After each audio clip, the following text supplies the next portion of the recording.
आप सभी भाई बहनों का आध्यात्मिक ज्ञानात्मक चैनल की संध्या बेला ज्ञान कक्षा में एक बार फिर स्वागत है। आज की चर्चा का विषय है ब्रह्म वाक्य और नीचे हमने एक शब्द लिखा है गीता। देखिए, ब्रह्म का अभिप्राय देखिए उस परम सत्ता से है। जैसे हम प्रतिदिन कहते रहते हैं ना कि आत्मा परमात्मा, यानी कि ये ब्रह्म शब्द परमात्मा के लिए आता है। कहीं कहीं शास्त्रों में आत्मा को भी ब्रह्म कहा गया है। कुल मिलाकर आप संक्षेप में यूं भी समझ सकते हो कि आत्मा और परमात्मा दोनों के लिए भी कहीं कहीं ये ब्रह्म वाक्य जाता है। लेकिन ब्रह्म का अर्थ मूलभूत रूप से देखिए एक चेतन सत्ता से है, जबकि माया तो ये देखिए जड़ है। जड़ का अभिप्राय ये अपने आप में, जैसे आपके मेरे घरों में यंत्र होते हैं, पदार्थ कहो यंत्र कहो, जिसमें अपने आप कोई क्रिया नहीं होती। जब तक उसमें कोई चेतन सत्ता नहीं आती, चेतन शक्ति का प्रवाह नहीं आता, तब तक यंत्र कोई भी कार्य नहीं करता। जैसे प्रकृति के तीन गुण, तमोगुण रजोगुण और सतोगुण, ये भी अपने आप में जड़ कहलाते हैं। भले ही शास्त्रों में तो इसको देखिए नित्य कहा गया है, और नित्य शब्द देखिए किसी के लिए नहीं आता। आत्मा के लिए नित्य शब्द आता है और परमात्मा के लिए, क्योंकि परमात्मा में देखिए परम शब्द जुड़ जाता है। परम शब्द जुड़ते ही उस एक सत्ता के लिए कहा जाता है। कोई 2 4 10 20 नहीं। अब आत्मा तो अनंत है। अनंत का अभिप्राय ये नहीं कि उसमें कोई संख्या कम अधिक होती रहती, क्योंकि चेतन तत्व है। हम तो इतना बार बार कहते रहते हैं ना कि आत्मा का जन्म मरण नहीं होता। अब जन्म किसका होता है? स्थूल शरीर का। आपका हमारा जन्म माता के गर्भ में हुआ और एक दिन इसकी मृत्यु हो जाती है। यानी कि स्थूल शरीर जन्म भी लेते हैं और मृत्यु को भी प्राप्त होते हैं। और इसी तरह आपका हमारा जो सूक्ष्म शरीर है और कारण शरीर, भले ही वो सूक्ष्म दृष्टिकोण से उनके बार बार जन्म नहीं है, वो बहुत लंबे सृष्टि काल में वो बने रहते हैं। जन्म केवल स्थूल शरीर के होते हैं और कारण शरीर में जैसी जैसी स्थितियां होती हैं, क्योंकि 84 लाख प्रकार के ये स्थूल शरीर बताए गए हैं, जोनियां कही गई। इनमें 80 लाख प्रकार की तो नीचे की जोनी। अब नीचे की जोनियों को देखिए दंड रूप में भी लिया जाता है, तामसी जोनियां भी कहा जाता है। अब क्योंकि प्रकृति के 3 गुण हैं और बार बार कहा जाता है तमोगुण से 10 गुना अच्छा रजोगुण है, रजोगुण से भी 10 गुना अच्छा सतोगुण, जिसकी हम बार बार चर्चाएं भी करते रहते हैं। लेकिन फिर भी ये तीनों गुण देखिए जड़ माने गए हैं। तमोगुण को पदार्थों से जोड़ा जाता है, रजोगुण को क्रिया से जोड़ा जाता है और सतोगुण को ज्ञान से जोड़ा जाता है। तो शास्त्रों में एक बात और बार बार कही गई है कि सतोगुण मुक्तिदायक है, यानी कि परमात्मा से जोड़ने वाला एक गुण है। और ये जो रजोगुण और तमोगुण है, ये संसार में जोड़ता है। संसार के जितने भी आपके हमारे क्रियाकलाप हैं, या जो कुछ भी हम अपने जीवन में करते रहते हैं, अच्छा करते हैं बुरा करते हैं, उससे आपका हमारा कर्माशय बनता है। कर्माशय के साथ साथ संस्कार बनते हैं। संस्कार को आप साधारण शब्दों में स्वभाव भी समझ सकते हो। अब जैसे जैसे कारण शरीर में संस्कार बन चुके होते हैं, फिर उन बने हुए संस्कारों से मन बुद्धि में वृत्तियां उठती हैं, विचार आते हैं, फुरने जागते हैं। ये मन बुद्धि के स्तर पर जो जो विचार फुरने आते हैं, फिर वो स्थूल शरीर का जो एक आपका हमारा शरीर है, उसकी गोलकें हैं, 5 कर्मेंद्रिय हैं, 5 ज्ञानेंद्रिय हैं। 5 कर्मेंद्रियों का अभिप्राय जिससे हम कर्म करते हैं, हाथ पैर वाणी लिंग गुदा। और इसी तरह 5 ज्ञानेंद्रिय हैं, नाक जिह्वा आंख त्वचा कान। ये गोलकें भी कहलाती है। इनको सूक्ष्म रूप से जो शक्तियां मिलती है वो तो सूक्ष्म शरीर से मिलती है। अक्सर देखिए हम बार बार कहते रहते हैं ना कि आपका हमारा स्थूल शरीर तो देखिए पृथ्वी जल अग्नि वायु आकाश का बना है। ये जितने भी स्थूल शरीर हैं, चाहे देखिए आपको हमें नजर नहीं भी आते हो स्थूल आंखों से, बहुत छोटे छोटे भी हो, उनके भी ये देखिए 3 शरीर होते हैं। और स्थूल शरीर को तो सभी को ही तामसी कहा गया, जबकि गीता में तो भगवान श्री कृष्ण ने आपके मेरे स्थूल शरीर को रथ का नाम दिया, यानी कि इसकी महत्ता समझाइए। महत्ता इसलिए क्योंकि ये कर्म जोनी है। शेष जोनियों को भोग जोनी कहा गया। मनुष्य से ऊपर के भी भोग जोनी है और नीचे के भी भोग जोनी है। भोग का अभिप्राय क्या है कि किए गए कर्मों का जो हम सुख रूपी फल भोगते हैं, ऊपर की योनियों में विशेष प्रकार के सुखों को भोगा जाता है, जो तभी मिलती है जब संचित कर्मों में पुण्य कर्मों की एक प्रधानता होती है। और यदि पाप पुण्य कर्मों की समानता है, तुल्यता है, तो फिर पुनः मनुष्य योनि की प्राप्ति हो जाती है। लेकिन जब ये तुल्यता बिगड़ जाती है, क्योंकि मनुष्य योनि कर्म योनि है, अब क्योंकि हम वर्तमान जीवन में मनुष्य योनि में हैं, तो जन्म लेते समय, जब माता के गर्भ में आते समय आपकी हमारी स्थिति ये तुल्यता की तो बनी होगी, तभी तो आपको मैं जन्म मिले। अब मैं बार बार कहता रहता हूँ ना कि कभी कोई देखिए प्रधानमंत्री के घर में किसी का जन्म हुआ है, चाहे उद्योगपति के घर में, चाहे बहुत बड़े से बड़ा एक फिल्मी जगत का सितारा हो, खेल जगत का उभरता हुआ कोई खिलाड़ी भी हो, उसके घर में जो आया है जन्म लेके, वो भी देखिए कम से कम जो मनुष्य योनि की जो एक पात्रता है उसको लेके आते हैं। और इसी तरह फुटपाथ पे, झुग्गी झोपड़ी में जितनी भी निंदनीय अभावों की स्थितियां भी आप लो, यदि मनुष्य योनि में आया है तो इसका अभिप्राय क्या है कि पात्रता उसकी भी कम से कम पाप और पुण्य कर्मों की बराबर की रही होगी, अन्यथा मनुष्य योनि का जन्म ही नहीं मिलता। अब इसका इतना जो अंतर है, इसका अभिप्राय क्या है कि दोनों की स्थितियों में प्रारब्ध का फर्क है। प्रारब्ध का अभिप्राय होता है जो अब जन्म के समय ऐसा एक कर्माशय है, भाग्य है, प्रारब्ध लेके आते हैं। प्रारब्ध में देखिए जाति आयु भोग होते हैं, जाति तो जन्म से निश्चित हो जाती है, और आयु भी देखिए सांसें जो गर्भा काल में के आरंभ में मिलती है वही हमारी बनी रहती है, उसको हम कम अधिक करते हैं भोगों के द्वारा। और भोग का अभिप्राय जो कर्म हम कर चुके थे, उन किए गए संचित कर्मों में से जो कर्म पक जाते हैं, फल देने लायक हो जाते हैं, वो प्रारब्ध रूप में मिल जाते हैं। अब जिनके देखिए प्रारब्ध में दुखों की प्रधानता है, तो उनको फुटपाथ में, झुग्गी झोंपड़ियों में ही जन्म मिलता है, अभावों की स्थितियों में। और जिनके देखिए प्रारब्ध में सुख ही सुख लिखे, उनको ऐसे अमीर घरानों में कहो, अनुकूल परिस्थितियों में जन्म मिलता है, बस इतना ही फर्क है। और नए मिले हुए जीवन में आपको मैं कर्म करने की स्वतंत्रता जैसे झुग्गी झोंपड़ी में रहने वाले को मिली है और वैसे ही महलों में रहने वाले को मिली है, उसमें कहीं कोई अंतर नहीं है। वर्तमान मिले हुए जीवन में दोनों को ही परमात्मा को पाने की एक स्वतंत्रता है, साधना करने का एक अवसर है, और कर्म करने की तो आपको हमें स्वतंत्रता है ही है। अक्सर ऐसा भी माना जाता है कि देखिए जिनके एक अभावों की स्थितियां होती हैं, उनको तो अपना जीवन निर्वाह करने के लिए ही अपने पुरुषार्थ करना होता है, समय ही नहीं मिलता परमात्मा की ओर चिंतन करने का, सत्संग करने का। और जिनके पास भोग अधिक होते हैं, उनको भोगों को भोगने से ही फुर्सत नहीं होती, उनका परमात्मा की ओर ध्यान भी नहीं जाता। अक्सर मेरा अपना व्यक्तिगत ऐसा मानना है कि जब जब आपके पास एक आर्थिक दृष्टिकोण से अनुकूलताएं होती हैं, तो ऐसी स्थिति में मनुष्य का भटकाव आने की स्थितियां की संभावना अधिक होती है। और जब जब एक सामान्य स्थितियां होती हैं और परमात्मा का सत्संग करने का अवसर मिलने पे मनुष्य आध्यात्मिक उन्नति अधिक तेजी से कर सकते हैं। और जब जब मनुष्य के जीवन में अभाव की स्थितियां होती हैं, तो फिर उसको साधना करने की अनुकूल परिस्थितियां मिल नहीं पड़ती, अधिक पुरुषार्थ करना होता है। लेकिन फिर भी मनुष्य योनि का विशेष महत्व है। अब देखिए ना, मनुष्य से नीचे की जितनी भी योनियां हैं, क्योंकि आज तो हमारा विषय ही क्या है, ब्रह्म वाक्य गीता। देखिए वाक्य शब्द का अभिप्राय देखिए बोलने से है, पढ़ने से आता है। और अक्सर हम तो कहते रहते हैं ना, सत्संग करो, सत्संग करो। अब सत्संग देखिए सुनने से भी होता है, पढ़ने से भी होता है। अब जैसे आप मेरी वीडियो सुनते हो, तो ये सुनने का विषय है। आप किसी की भी वीडियो सुनो, किसी गुरु के प्रवचनों को हम सुनते हैं, कोई ऑडियो सुनो, चाहे टीवी पे देखो, देखने से, सुनने से जो भी है, परमात्मा से संबंधित जो भी बातें हैं, वो एक सत्संग कहलाती है। सत्संग का अभिप्राय क्या है? सत्वगुण का संग करना। और सत्वगुण क्योंकि मुक्तिदायक है, इसीलिए तो शास्त्रों में कहा गया, तमोगुण की निंदा करो, रजोगुण के प्रति उदासीन रहो, और सत्वगुण की प्रशंसा करो। अब प्रशंसा इसलिए करनी है क्योंकि हमने सत्वगुण से जुड़ना है।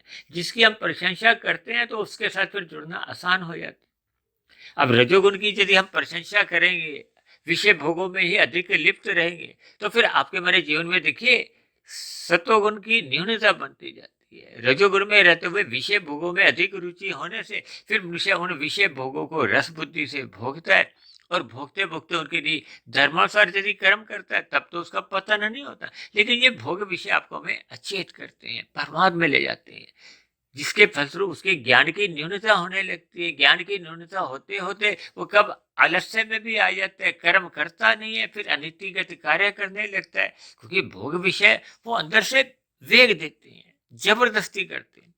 तो फिर मनुष्य छल कपट ठगी हेरा फेरी नीतिगत कार्य करते हैं, निषेध कर्म करते हैं। शास्त्रों में तो कहा गया ना, विधि विधान द्वारा जो विहित कर्म है उनको करने से आपका हमारा पुण्य कर्मों का कर्माशय बनता है।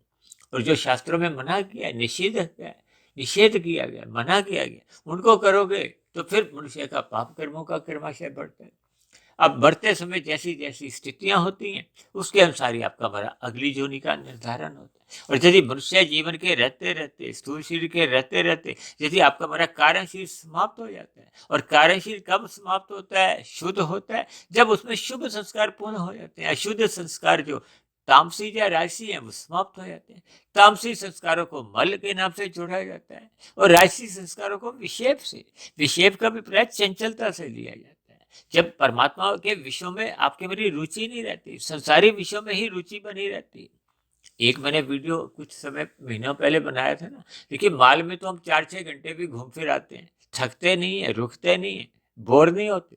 लेकिन मंदिर में यदि हम 4-6 मिनट भी रुकते हैं तो कभी कभी आपको हमें वहां थोड़ा अजीब सा लगता है, फिर हम जल्दी ही बाहर आ जाते हैं। इसका अभिप्राय क्या है कि मनुष्य का विषय भोगों में अधिक रुचि होती है, वहां घंटों के हिसाब से वो समय बिता देता है। और मैं तो कभी कभी ऐसा भी स्थितियां देखता हूँ कि लोग अपना पूरा जीवन ही राजसी स्थितियों में बिताते हैं। आज मनुष्य देखिए 70-80 साल का होने के बाद भी देखिए जन्मदिन मनाने में उसकी एक विशेष रुचि होती है, सैर सपाटे करने में भी उसकी रुचि होती है, मौज मस्ती में भी रुचि बनी होती है। तो ये सभी स्थितियां भले ही देखिए आपका हमारा पतन का कारण प्रत्यक्ष रूप से नहीं बनती, लेकिन ये आपको हमें ज्ञान नहीं देती। ज्ञान नहीं देने का अभिप्राय ये परमात्मा से जुड़ने नहीं देती। रजोगुण संसार में ही उलझाए रखता है। और जबकि मनुष्य जीवन तो आपका हमारा एक सीमित है। अब आप परीक्षा में यदि बैठे हैं, 3 घंटे की परीक्षा है, यदि हम वहां मौज मस्ती करेंगे तो हम फेल हो जाएंगे, हम उतने अच्छे अंक ला नहीं सकेंगे। इनके अभिप्राय ये है। इसलिए तो कभी कभी मैं तो मनुष्य जोनि को राजा जोनि भी कहता हूँ। इसका एक विशेष महत्व है। अब मनुष्यों को ही देखिए, पढ़ने की भी एक सुविधा है, बोलने की भी। अब देखो ना, मच्छर की भी आवाज आती है, बोलता तो वो भी है, बोलने का अभिप्राय देखिए शब्द नहीं है उनके पास। अब कुत्ता भी तो भौंकता है, गाय भी बोलती है, पक्षी भी बोलते हैं, लेकिन इन सभी जोनियों के पास देखिए किसी भी प्रकार के कोई शब्द नहीं है। शब्द केवल मनुष्य को ही मिलते हैं। अब आज हमने देखिए ब्रह्म शब्द के साथ वाक्य लिखा ना। अब ब्रह्म वाक्य का अभिप्राय क्या है कि जो एक सर्वोच्च सत्ता है, परम सत्ता है, उसके जो बोल है। अब गीता में तो बार बार कहा गया है कि ऐसा मेरा मत है। भगवान श्री कृष्ण जी बार बार जो ज्ञान की बातें करते हैं वो एक सिद्धांत रूपी है, उनका कभी खंडन नहीं होता। देखिए गीता के ऊपर तो आज भारत में नहीं, विदेशों में भी कितने ही इस पर एक ज्ञान की चर्चाएं होती रहती है। और मेरे तो देखिए परमात्मा की प्रेरणा से जो अब तक लगभग 1450 के आसपास जो वीडियो बनी है वो प्रत्यक्ष रूप से या अप्रत्यक्ष रूप से, अब देखिए ब्रह्म मुहूर्त की जो एक ज्ञान कक्षा है वो तो पूर्ण रूप से ही गीता ज्ञान पे ही आधारित है, वेदों पे, पुराण उपनिषदों पे ही आधारित है। और जबकि शाम की संध्या बेला ज्ञान के कक्षा में कभी कभी हम अप्रत्यक्ष रूप से कुछ भौतिक विषय ले लेते हैं और उनको फिर आध्यात्मिक विषयों से जोड़कर ही हम अपने वीडियो को एक समाप्ति करते हैं समझाने के लिए। और कभी कभी आप भाई बहनों के कुछ ऐसे प्रश्न होते हैं जिनके उत्तर देने से अधिक लोगों का कल्याण होता है, तो उनको हम अपने वीडियो का विषय भी बना लेते हैं। जैसे आज हमने देखिए ये ब्रह्म वाक्य शब्द को गीता के साथ जोड़कर आज संध्या बेला ज्ञान कक्षा का जो एक विषय बनाया हुआ है, यानी कि घूम फिर के हमारी जो बातें होती हैं, जैसे शास्त्रों में देखिए 3 तत्वों पे बात होती है, भगवान, आत्मा, ये दोनों चेतन सत्ता है। भगवान को एक अनंत स्वरूप सत्ता कही गया है क्योंकि वो परम सत्ता है, इसलिए एक ही सत्ता है। नाम चाहे देखिए ब्रह्मा हो, विष्णु हो, शंकर हो, राम हो, कृष्ण हो, कोई भी नाम हो, किसी भी संप्रदाय से कोई भी नाम देखिए जुड़ा हो, वो परम सत्ता केवल एक ही है, कोई 2 4 10 20 नहीं है। जबकि आत्मा भी देखिए अनंत भले ही है लेकिन फिर भी निश्चित है, क्योंकि जन्म मरण के जो एक स्थितियां वो स्थूल शरीर के आधार पे बदलती रहती हैं, और उसके पीछे का कारण मनुष्य योनि में किए गए कर्मों का एक स्थितियां होती हैं। और मनुष्य योनि पाकर यदि हम पाप कर्म अधिक कर जाते हैं तो फिर मरने के बाद हमें नीचे की योनियों में दंड रूप में एक प्रतिकूल परिस्थितियों को भोगने के लिए फिर नीचे जाना पड़ता है। अब नीचे की योनियों में देखिए, जब वो दंड दुख भोगते भोगते आपके हमारे पाप कर्मों का कर्माशय घटता जाता है और पुण्य कर्म के बराबर आ जाता है, तो फिर पुनः मनुष्य योनि की प्राप्ति हो जाती है। अब हमें आपको मनुष्य योनि की प्राप्ति हो चुकी है, तो इसलिए आपको हमें अपने मिले हुए जीवन का एक सदुपयोग करना होगा। सदुपयोग करने का अभिप्राय क्या है कि हमें परमात्मा से जुड़ना है, क्योंकि मनुष्य योनि एक साधना का एक अवसर है। तो इस अवसर का हमें लाभ उठाना चाहिए। इसलिए तो हम बार बार कहते हैं सत्वगुण का संग करो, यानी सत्संग करते रहो। फिर हम बार बार कहते रहते हैं ब्रह्म मुहूर्त में उठो। अब देखिए ना, अब ब्रह्म वाक्य है, ब्रह्म मुहूर्त, ब्रह्म शब्द देखिए उस परम सत्ता के लिए आता है। मैंने कहा ना, कभी कभी आत्मा के लिए भी ब्रह्म कह दिया जाता है। ये उस स्थिति विशेष को कहा जाता है जब मनुष्य मायातीत हो जाता है, ये जन्म मरण के बंधन से मुक्ति पा जाता है, मोक्ष की स्थिति को पा लेता है। इसीलिए तो 4 पुरुषार्थ कहे गए, धर्म अर्थ काम मोक्ष। लेकिन जब जब आपके हमारे जीवन में धर्म प्रथम स्थान पे रहता है, तो आपका हमारा जो एक अर्थ और काम है ये फिर मर्यादा में रहते हैं।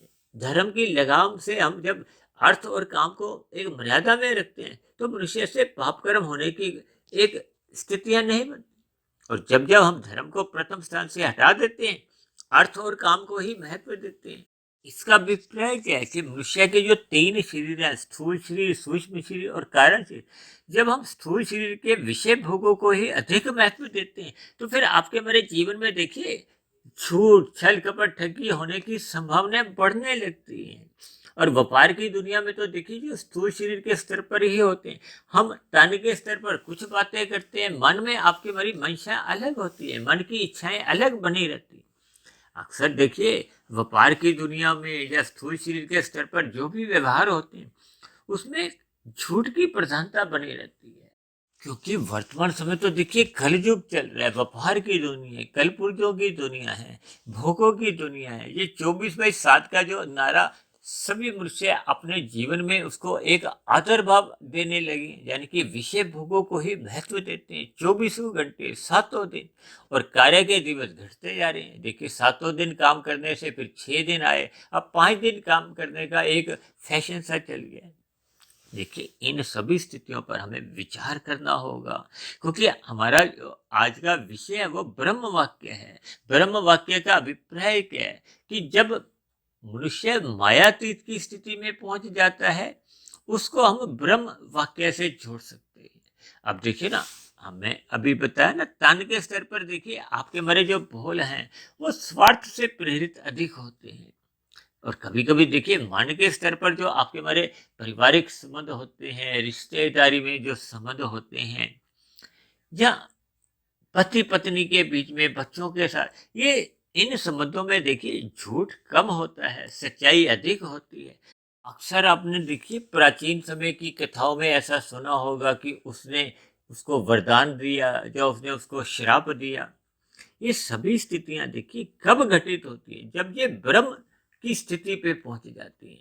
अब देखिए ना, आप और हम अपने दिन में कितनी ही स्थितियां एक दूसरे को भला बुरा कहते रहते हैं, उससे कोई एक विशेष अंतर नहीं आता, क्योंकि हम सभी आदमी देखिए तन के स्तर पर ही बोलते हैं, और मन के स्तर पर जब हम कोई बात करते हैं तो वो थोड़ी और गहरे तल से उतरती है। और इसी तरह देखिए जब मनुष्य आत्मा के स्तर पर उसकी आवाजें आती हैं, अक्सर हम जब भी देखिए कोई पाप कर्म करते हैं तो आपके हमारे भीतर से आत्मा की आवाज आती है। आत्मा की आवाज को हो, परमात्मा की आवाज को, वो आपको में रोकती है, ये बुरा काम मत करो, ये पाप कर्म मत करो।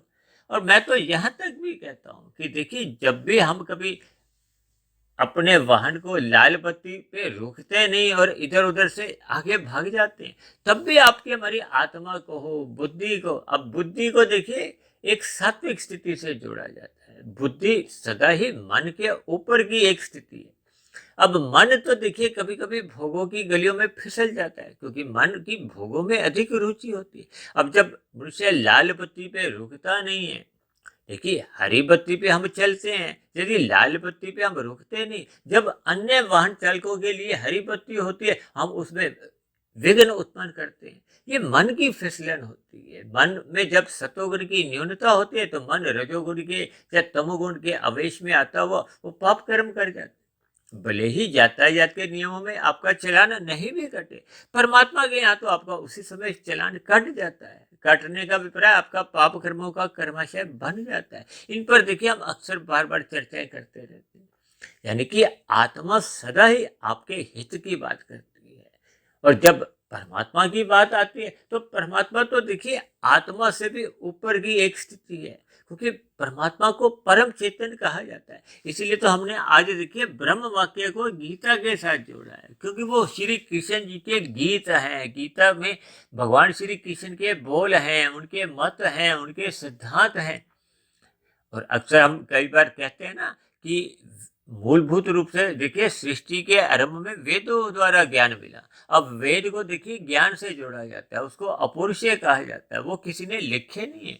वो देखिए हम सभी भाई बहनों के जीवन के एक दिशा निर्देश है, जीवन जीने के एक नियम है, जिसके द्वारा हम यदि अपने जीवन में उन नियमों को धारण करते हैं तो आपके हमारे जीवन में कोई अधोगति की स्थितियां नहीं बनती। हम विधि विधान द्वारा विहित कर्म करते हैं। ये जो चार पुरुषार्थ है, धर्म अर्थ काम मोक्ष, ये चौथा जो पुरुषार्थ है मैं तो उसको देखिए एक मंजिल समझता हूँ। मोक्ष का मतलब क्या है कि जन्म मरण के बंधन से जब हम मुक्ति पा लेते हैं, देखिए तन का मन का संबंध बना रहता है। मन देखिए सूक्ष्म शरीर की स्थिति है, मन के ऊपर बुद्धि है। अब बुद्धि में जैसी जैसी स्थितियां होती हैं वो आपका हमारा फिर कारण शरीर में उसका वैसी वैसी एक आवरण कहो, मल कहो, विक्षेप कहो। हम अक्सर बार बार कहते रहते हैं ना कि कारण शरीर को शुद्ध करो। कारण शरीर को शुद्ध करने से ही जो आत्मा का जो एक ज्ञान की जो स्थिति है, देखिए आत्मा कब अशुद्ध होती है, जब हम संसार में अनितिगत कार्य करते हैं तो उसके ऊपर आवरण आ जाता है। जब हम तामसी पाप कर्म अधिक करते हैं, तामसी स्थितियों में अपना जीवन बिताते हैं, तो फिर आपके हमारे जीवन में वो आत्मा का जो प्रकाश है, ज्ञान है, वो ढक जाता है। वो जितने अधिक अनुपात में ढक जाता है। अब आत्मा का यदि ज्ञान 80% ढक गया है तो फिर परमात्मा के प्रति तो उसका जो झुकाव है, जो संबंध है, वो 20% रह जाता है, यानी कि परमात्मा से विमुखता हो जाती है। अब तराजू के एक पलड़े में देखिए 1 किलो का बाट है और दूसरे में हमने 200 ग्राम वजन रखा हुआ है, कोई भी पदार्थ, तो झुकेगा कहाँ, जहाँ भाट है। देखिए आपके हमारे जीवन में ये जो छल कपट ठगी हेरा फेरी कब आती है, जब हम संसारी विषय भोगों को अधिक भोगते हैं, नीतिगत कार्य करते हैं। हालांकि विषय भोगों को भोगने की मनाही नहीं है। भले ही भगवान श्री कृष्ण ने गीता में अर्जुन के रथ के जो 5 घोड़ों को इसी उद्देश्य से दर्शाया है और ऐसा समझाया है कि इसको सत्वगुण की लगाम से नियंत्रण में रखो। देखिए बुद्धि तत्व सात्विक माना जाता है, और यदि ये मन के साथ राशि बन जाती है, विषय भोगों में रुचि लेती है, और रुचि लेते लेते कब ये छल कपट ठगी हेरा फेरी करती है। देखिए जब हम छल कपट ठगी हेरा फेरी करते हैं तो हमारी बुद्धि तामसी बन जाती है। अब राशि बुद्धि में ही परमात्मा का हमें ज्ञान विज्ञान समझ नहीं आता। देखिए परमात्मा का ज्ञान विज्ञान मनुष्य को तब समझ आता है जब वो सात्विक बुद्धि होती है। सात्विक बुद्धि में ही विवेक शक्ति बनी रहती है। विवेक शक्ति ही आध्यात्मिक बातों को समझ पाता है, परमात्मा से जुड़ पाता है। और जब ये बुद्धि देखिए संसार में राशि बन जाती है तो ये विषय भोगों में लगाती है, और तामसी बन जाती है तो फिर विषय भोगों की प्राप्ति के लिए मनुष्य छल कपट ठगी हेरा फेरी करता है। मेरा अभिप्राय केवल इतना ही है कि ब्रह्म वाक्य अपने आप में देखिए एक अटल सिद्धांत है। परमात्मा के वाक्य को हो, परमात्मा के बोल को हो, इनका कभी देखिए खंडन नहीं होता। इसीलिए अक्सर देखिए समाज में कुछ ऐसी धारणाएं भी बनी हुई हैं कि किसी गरीब को मत सताओ, और कभी कभी कोई गरीब की आह बुरी लगती है। क्यों लगती है? क्योंकि जब गरीब मनुष्य की या दुखी मनुष्य की जब वो अंदर से भीतर से कोई बददुआ होती है तो वो देखिए स्थूल शरीर के स्तर पर नहीं होती, मन के स्तर पर नहीं होती, वो आत्मा के स्तर पर होती है। शायद आप भाई बहनों को ऐसा ज्ञात हो कि देखिए रामायण में एक प्रसंग आता है ना कि श्रवण कुमार अपने माता पिता को एक तीर्थ स्थल पर घुमाता हुआ जा रहा था। तो उस स्थिति विशेष में जब वो उनके माता पिता द्वारा जो एक आत्मा के स्तर पर जो वाक्य निकले वो फिर अटल सिद्धांत बन गए। फिर वैसे ही दशरथ महाराज जी के साथ वो कुछ स्थितियां जीवन में घटी। इसका अभिप्राय क्या है कि आत्मा के स्तर पर कहो या परमात्मा के स्तर पर, देखिए आत्मा से भी ऊपर की स्थिति क्या है, ब्रह्म वाक्य है। ब्रह्म शब्द क्योंकि परम सत्ता से जुड़ा हुआ है, इसलिए परमात्मा के बोल कहो, ब्रह्म वाक्य कहो, उसको आप गीता कहो, वेद कहो, शास्त्र कहो, या मायातीत महापुरुषों द्वारा जो जो स्थितियों का वर्णन किया गया, ये अपने आप में एक अटल स्थितियां हैं, अटल सिद्धांत हैं। इसलिए तो हम बार बार कहते रहते हैं कि शास्त्रों को पढ़ो, ब्रह्म मुहूर्त में उठो, इन सभी स्थितियों को अपने जीवन में धारण करो, ताकि आपके हमारे जीवन में अधोगति की स्थितियां नहीं बने, हम अपने जीवन को संवारे। क्योंकि ब्रह्म वाक्य अपने आप में ही देखिए एक सत्य बोल है, नित्य बोल है, इनका कभी खंडन नहीं होता। इसी तरह मुझे एक और प्रसंग ध्यान आ रहा है कि द्वापर युग में कृष्ण जी के जन्म से पूर्व की जो एक स्थिति थी, जब कंस देवकी जी के बच्चों का एक वध करता जाता, हत्या करता जाता, तभी एक आकाशवाणी हुई थी ना कि देवकी का 8वां पुत्र तेरी मृत्यु का कारण बनेगा। देखिए भगवान श्री कृष्ण जी ने वो कंस मामा का एक वध किया था। देखिए ये सभी स्थितियां, ब्रह्म वाक्य कहो, आकाशवाणी कहो, किन्हीं भी स्थितियों से आपको में अपने मिले हुए जीवन में इन सभी स्थितियों को महत्व देना होगा। विशेष रूप से देखिए शास्त्रों में जो एक एक शब्द कहा गया वो एक ब्रह्म वाक्य है, वो एक अटल स्थितियां हैं। इनको हमें पढ़ना चाहिए, उनको हमें समझना होगा, इनको अपने जीवन में उतारना होगा। ये आपके हमारे जीवन के मार्गदर्शक है, ये आपके हमारे जीवन की एक कुंजी है। इनमें पहले से ही जो समस्याएं घटित होती हैं, उन सभी समस्याओं का एक समाधान दिया गया। इसलिए मेरी आप सभी भाई बहनों से विनती है कि हम सभी भाई बहनों को अपने मिले हुए जीवन का सदुपयोग करते हुए साधना करनी होगी, सतोगुण को अधिक महत्व देना होगा, सत्संग करते रहना होगा, ब्रह्म मुहूर्त में उठने का अपना संस्कार जगाना होगा, स्वभाव बढ़ाना होगा, ताकि आपके हमारी आत्मा के ऊपर जो एक मल विक्षेप के आवरण है, तामसी राशि जो स्थितियों के मल हैं, उनको हम समाप्त करें, यानी कि कारण शरीर को शुद्ध करें। कारण शरीर शुद्ध होने पे ही आपकी हमारी आत्मा अपने मूल स्वरूप में लौटने लगती है, हम परमात्मा की ओर सम्मुख होने लगते हैं, यानी कि आपके हमारे जीवन में फिर आध्यात्मिक उन्नति होने लगती है। तो ये स्थितियां तभी बन पाती हैं जब हम शास्त्रों को अधिक महत्व देते हैं।